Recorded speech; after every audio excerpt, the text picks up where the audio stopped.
Hello, bienvenue dans cette vidéo. Je suis Claudia Natella, je suis coach en anxiété relationnelle et TOC dans les relations. Et dans cette vidéo, on va parler de quoi faire quand on se sent plus attiré physiquement par notre partenaire, mais surtout quand on ressent plus du désir sexuel. Et ça peut arriver. Il n'y a rien de mal, c'est toujours une question de notre cerveau et on va voir dans cette vidéo un peu comment est-ce que tout ça fonctionne. Donc c'est parti. La première chose de laquelle je vais te parler dans cette vidéo, c'est de te rappeler que qui souffre d'anxiété relationnelle et TOC dans les relations, et peut-être c'est ton cas, peut-être tu vas le découvrir avec cette vidéo, a souvent des pensées obsessionnelles, des pensées récurrentes et intrusives liées avec de l'anxiété qui sont là pour nous protéger.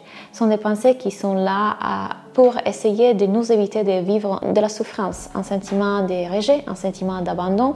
Et tu n'as pas de faute par ça parce que c'est juste la façon dont ton cerveau est en train de réagir à un trauma d'enfance que tu peux avoir vécu.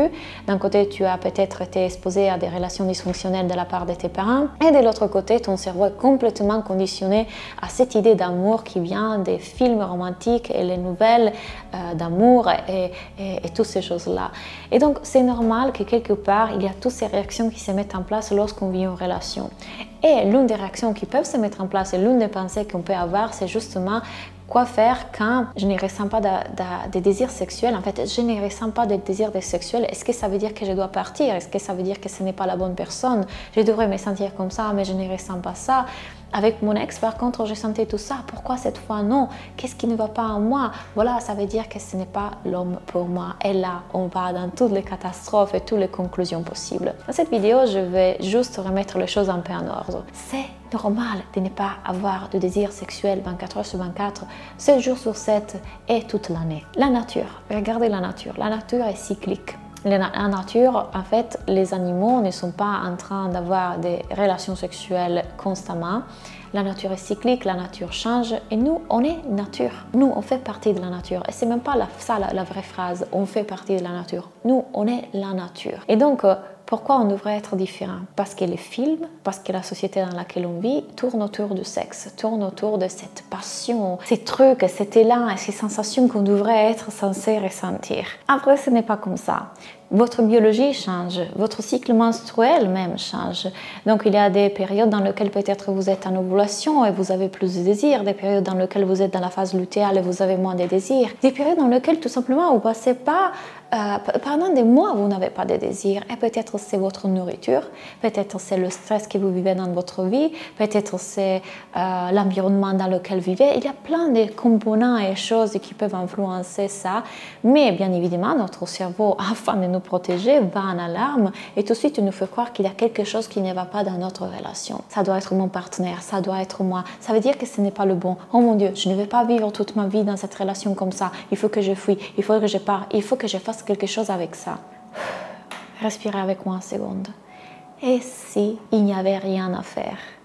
Et s'il n'y avait pas un vrai problème? Et si c'était normal? Bien évidemment, on peut aussi mettre en place tout un tas de techniques et des choses pour retrouver de la passion et de la connexion sexuelle. Et voyez, parfois, il s'agit aussi que on est en train de soigner. Et on est en train de se libérer, et on est en train de changer. Et du coup aussi, notre idée sur le sexe, idée sur les rapports sexuels change, se modifie. On commence à changer ce qu'on a cru vrai jusqu'à présent à propos de la sexualité. Moi, je me rappelle en fait que pour moi, quand j'ai commencé à vivre une relation saine avec mon partenaire actuel, il y a eu un ajustement à faire parce que jusqu'à présent, j'avais vécu que des relations toxiques. Et bien évidemment, dans cette toxicité, cette addiction à la dopamine, l'adrénaline, l'oxytocine, les relations sexuelles que j'avais avec des autres hommes dans le passé, dans ces relations toxiques, étaient d'une intensité beaucoup plus grande.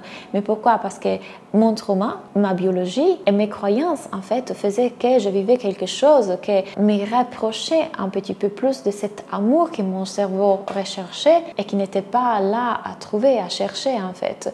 Quand j'ai commencé à comprendre tout ça, à nettoyer tout ça, il y a eu cet ajustement dans lequel je disais pourquoi dans ma relation saine, pourquoi avec cet homme qui est un homme qui me traite bien et qui est sain et qui émotionnellement ouvert, je n'ai pas ces mêmes trucs. Ça a pris un peu de temps pour le construire parce que j'étais en train de déconstruire en fait des addictions, des concepts, des idées et tous les hormones en fait qui étaient involucrées dans ce que je vivais avant. Et aujourd'hui, du coup, je vis et j'exprime une sexualité qui est épanouie, qui est complètement différente. Et bien sûr, je me suis informée à propos du tantra, je me suis informée à propos de la sexualité sacrée et on a appris à fonctionner ensemble. Donc, il faut aussi savoir communiquer, bien évidemment. Qu'est-ce que moi je désire, qu'est-ce que j'aimerais recevoir, comment est-ce que j'aimerais plutôt ça et comment on s'explore, on se connaît et on joue dans tout ça. Donc, si vous avez besoin aussi de support sur ça, j'ai plein de supports à vous donner à propos de la communication que vous pourrez avoir avec votre partenaire, de comment gérer cette typologie de communication-là.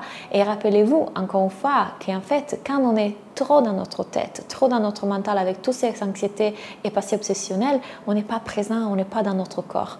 Donc, si on n'est pas dans notre corps et on est dans notre tête, comment voulez-vous ressentir du plaisir dans votre corps, des sensations dans votre corps, si vous n'êtes pas présente et que vous êtes ailleurs, vous ne vivrez pas cette sexualité à l'ampleur que vous pouvez la vivre parce que vous serez tout le temps dans votre tête. Et donc voilà pourquoi des pratiques comme la méditation, comme la pleine présence nous aident aussi à avoir une sexualité plus épanouie parce que dans le moment dans lequel on vit l'acte sexuel, on n'est plus dans notre tête mais on est dans notre corps et on est présent. Donc d'un côté c'est communiquer avec votre partenaire, connaître ce qui sont vos désirs et vos besoins parce que parfois on ne se connaît pas, parfois on ne sait même pas qu'est-ce qu'on veut vraiment. Créer une connexion, une intimité avec votre partenaire et être en présence lors de cette exploration et ces jeux. Et de l'autre côté, rappelez-vous que le désir, le plaisir sexuel, ça commence toujours par ici. Ça commence toujours par ce qu'on est en train de penser, quoi vrai, à quel point ici c'est occupé en action, en travail. Donc ce n'est pas juste une question de corps et des réactions physiques, c'est une question de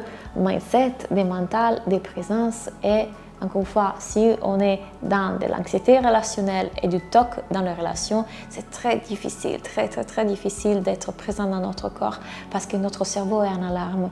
C'est pour ça que j'ai créé le programme Soulful Love. C'est pour ça que je vous propose de travailler avec moi en individuel. Je prends des personnes en ce moment. Attention, mes places vont très vite. Donc, mon agenda s'est rempli très vite pour mes séances. Donc, regardez si vous ne devez pas vous mettre dans une waiting list, donc dans une liste d'attente. Les informations sont ici bas pour travailler avec moi et vous libérer de l'anxiété relationnelle et du TOC dans les relations et recréer une relation épanouie et consciente. Merci pour avoir regardé cette vidéo. J'espère qu'elle vous a plu, qu'elle vous a aidé et on se parle très vite. Bye!